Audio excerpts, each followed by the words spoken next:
Film की शुरुआत एक लड़की को दिखाने से होती है जो नर्स थी। अपना काम खत्म करने के बाद वो अपने घर की तरफ लौट रही थी। वो जब लिफ्ट में गई अपने फ्लैट में जाने के लिए तो एक हेलमेट पहना इंसान भी लिफ्ट में चढ़ जाता है, लेकिन लिफ्ट जैसे ही तीसरे फ्लोर पर रुकी दोनों ही यहाँ उतर गए।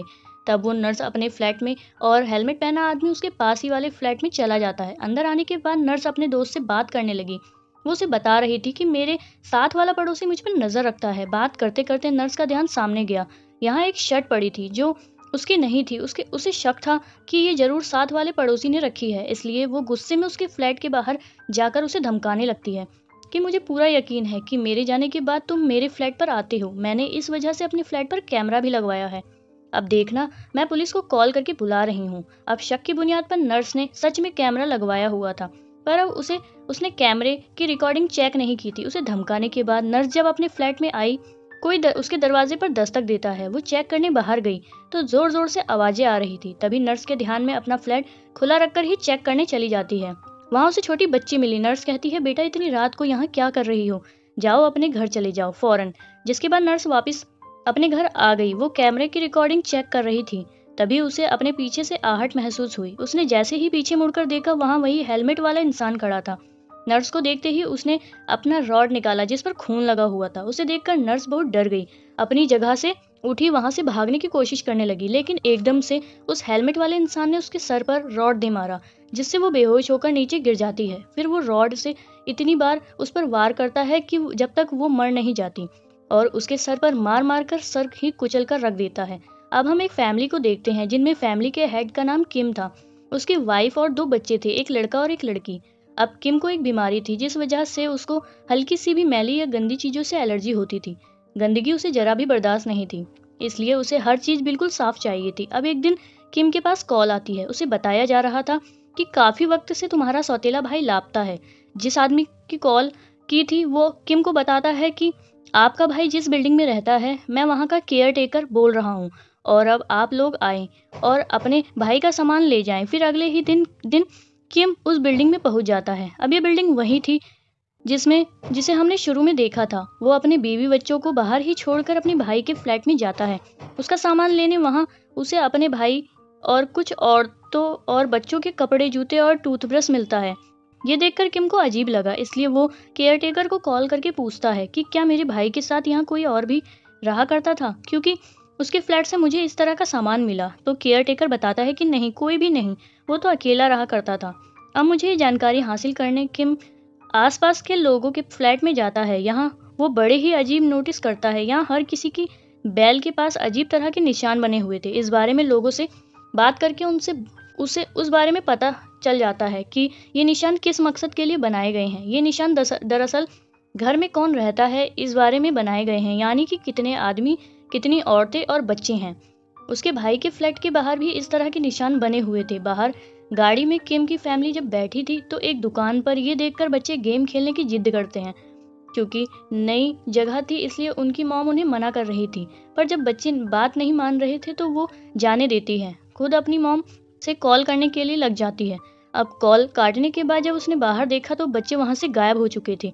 वो बहुत घबरा गई। जल्दी से बाहर आकर हर जगह अपने बच्चों को ढूंढने लगती है। उन्हें ढूंढते हुए जब वो अपनी गाड़ी के पास आती है, देखती है कि बच्चे एक पागल आदमी के साथ उनकी गाड़ी में बंद थे। वो गुस्से में उस आदमी से गाड़ी से बाहर आने को कहती है, लेकिन वो तो उससे बहस करने लगा। उसे परेशान देखकर एक पड़ोसी औरत यहाँ पर आई जिसका नाम जूही था। वो उसके साथ मिलकर उस पागल आदमी को गाड़ी से भगा देती है।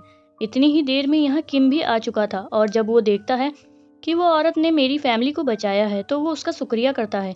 अब वो इस फैमिली को अपने फ्लैट में लेकर जाती है और इन्हें कॉफी पिलाती है। वो किम से पूछती है कि आप लोग तो काफी पैसे वाले बड़े लोग लगते हैं, तो यहाँ इस तरह की जगह पर क्या करने आए हैं।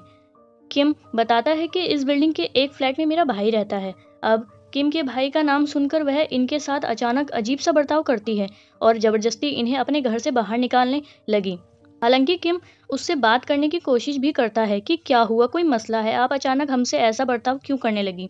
तो वो बस इतना ही कहती है कि आप अपने भाई को समझाएं, क्योंकि वो मुझ पर और मेरी बेटी पर नजर रखता है, हमें बहुत परेशान करता है।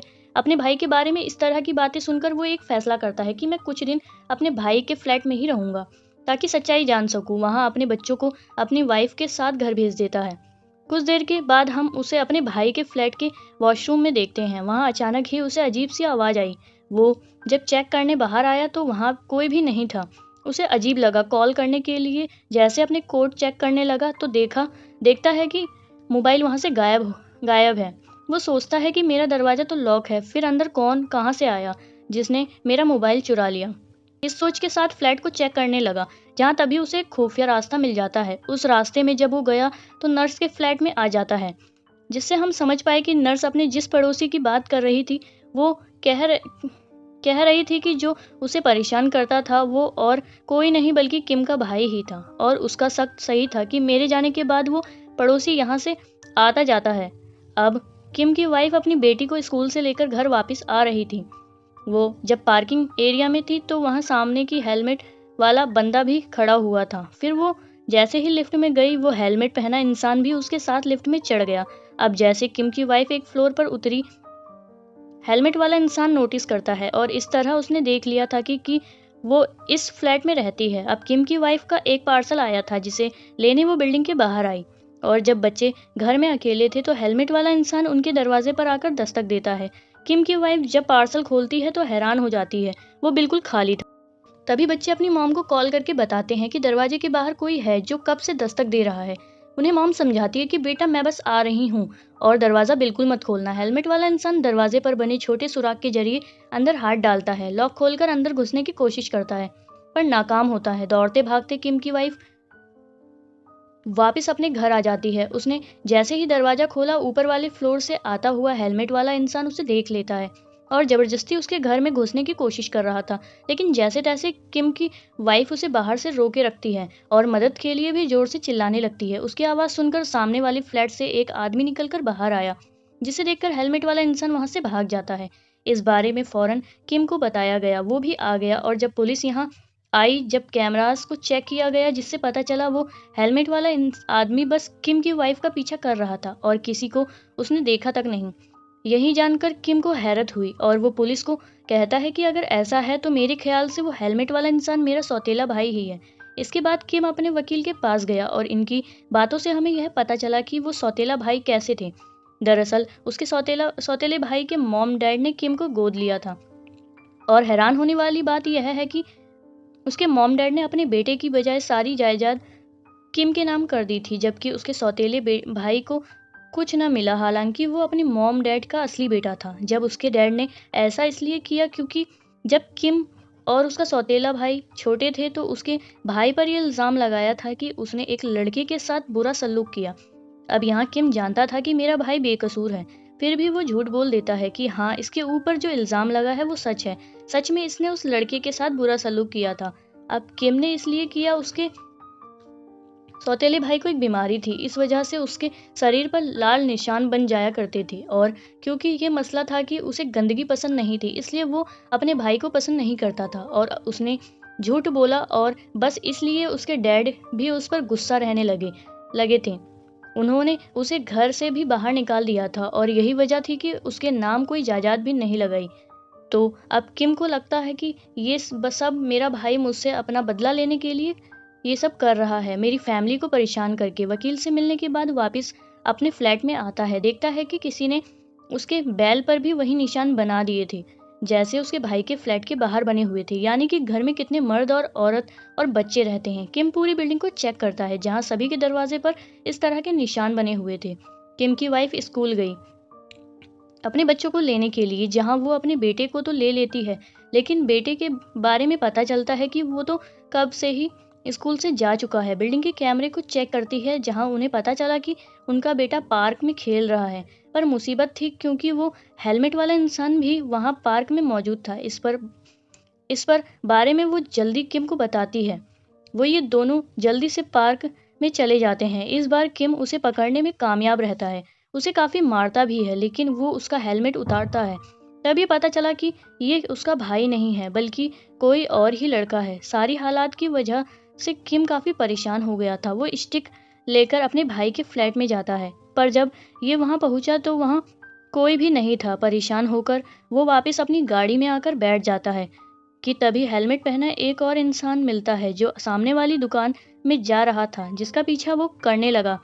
उस हेलमेट वाले इंसान को पता चल गया था कि ये मेरा पीछा कर रहा है, तो वो वहाँ से भागने लगा।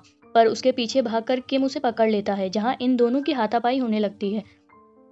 उसका भी जब हेलमेट उतारा गया तो पता चला कि ये उसका भाई नहीं है, बल्कि ये शुरुआत वाले नर्स का दोस्त है। जिसके बाद ये दोनों किम के भाई के फ्लैट में आ जाते हैं और बातें करने लगते हैं। यहाँ नर्स का दोस्त किम को बताता है कि मैंने अपनी दोस्त नर्स को अपना क्रेडिट कार्ड दिया था, वो तो काफ़ी महीनों से लापता है, लेकिन मेरा क्रेडिट कार्ड बहुत ज़्यादा इस्तेमाल हो रहा है। ये दोनों बात कर ही रहे थे कि तभी किम की नज़र बाहर गई, वहाँ जहाँ पर हेलमेट वाला इंसान उस खुफिया रास्ते के बाहर पास खड़ा ही था।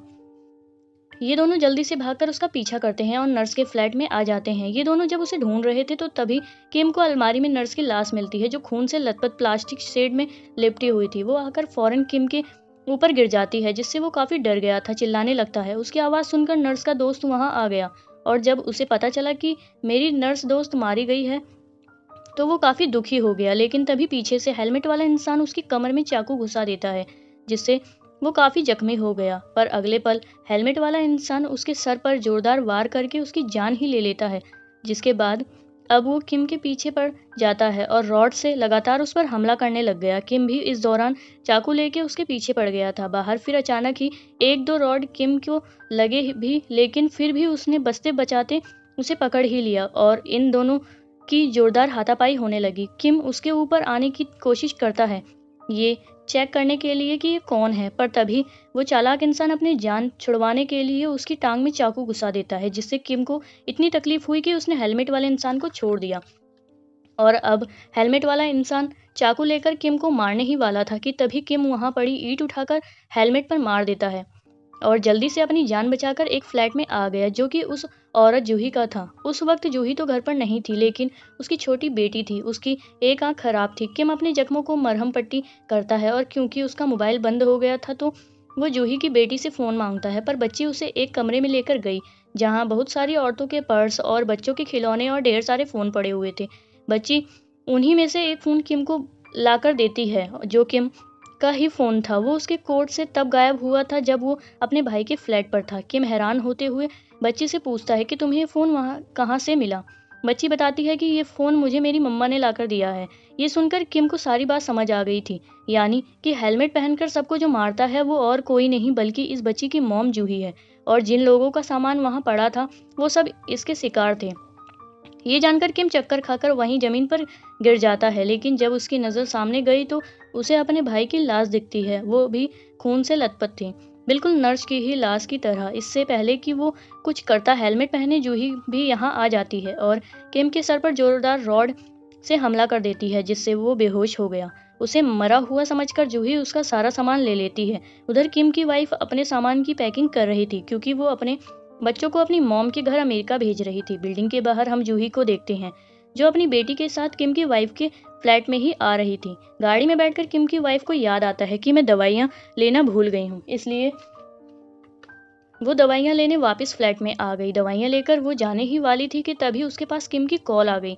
वो जिंदा था, उस वक्त सिर्फ बेहोश हुआ था। वो अपनी वाइफ को सारी सच्चाई बताता है कि वो हेलमेट पहना इंसान कोई आदमी नहीं बल्कि औरत है, और वो और कोई नहीं जूही है। इसलिए तुम जल्दी से फ्लैट खाली करके फौरन वहां से निकलो, क्योंकि वो वहां ही आती होगी।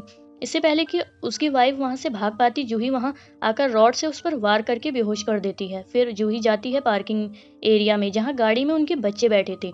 वो बच्चों को दरवाज़ा खोलने को कहती है, पर वो समझदार थे, दरवाज़ा नहीं खोलते। जूही को याद आता है कि गाड़ी की चाबी तो मेरे पास है, जो उसने किम को बेहोश करने के बाद ले ली थी, जिसकी मदद से वो गाड़ी खोलकर अंदर घुस आई और बच्चों को भी मारने की कोशिश करती है। लेकिन बच्चे बड़ी चालाकी से गाड़ी से निकल जाते हैं और वहां से भागने लगते हैं। किम भी पार्किंग एरिया में आ गया था, पर वो ज़्यादा तेज़ नहीं भाग सकता क्योंकि उसकी टांग में चोट लगी थी।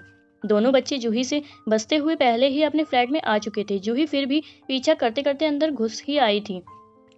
थोड़ी देर में किम भी फ्लैट में आ जाता है। इससे पहले वो अपने बच्चों तक पहुंच पाता, रॉड से जूही उस पर हमला कर देती है। वो फिर उसके ऊपर चढ़ गई थी, जगह जगह उसे बहुत मारती है कि किम बेहोश हो जाता है, जिसके बाद वो दोबारा बच्चों के पीछे पड़ गई। इतनी देर में किम को भी होश आ गया। वो आराम से रोकते हुए समझाता है कि देखो, तुम्हें ये घर दौलत पैसा चाहिए ना, तुम सब रख लो, लेकिन प्लीज मेरी फैमिली को कुछ मत करना, उन्हें छोड़ दो, जाने दो यहाँ से। वह भी उसकी बात सुनती है और यहाँ उनकी बात बनने ही वाली थी कि तभी दरवाजे पर दस्तक होती है, क्योंकि वहाँ पुलिस आ गई थी। इस वजह से वो घबरा गई, दोबारा से किम पर हमला करके गला दबाकर उसे मारने की कोशिश करती है। अब थोड़ी देर पहले किम ने देखा था पूरे घर में पेट्रोल लीक होकर फैला हुआ था, इसलिए वो लाइटर लेता है और वहां आग लगा देता है। आग फैलती फैलती पूरे घर में लग जाती है।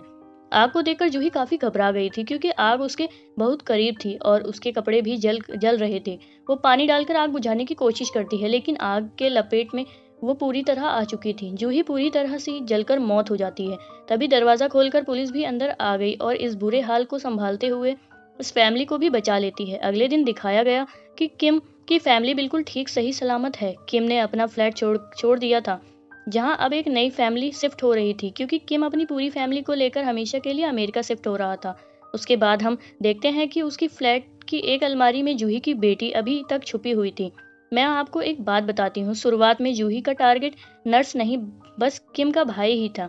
लेकिन नर्स ने आकर उसे पुलिस बुलाने की धमकी दी तो वो घबरा गई। उसने उसको भी मार डाला, जिसके बाद ने उन दोनों के फ्लैट्स को इस्तेमाल किया, क्योंकि जहां वो पहले रहती थी वहां पुलिस आ गई थी, जिस वजह से उन्हें वो फ्लैट खाली करना पड़ा। फिर जूही ने किम और उसकी फैमिली को अपना टारगेट बनाया। ऐसा उसने बहुत से लोगों के साथ किया। वो लोगों को मारकर उनका सब कुछ चुरा लिया करती थी। अब वो तो मर चुकी थी, तो शायद ये बुराई खत्म हो गई, वरना उसकी बेटी तो जिंदा ही है, जिसके जरिए ये सिलसिला चलता रहेगा। ये फिल्म यहीं खत्म हो जाती है।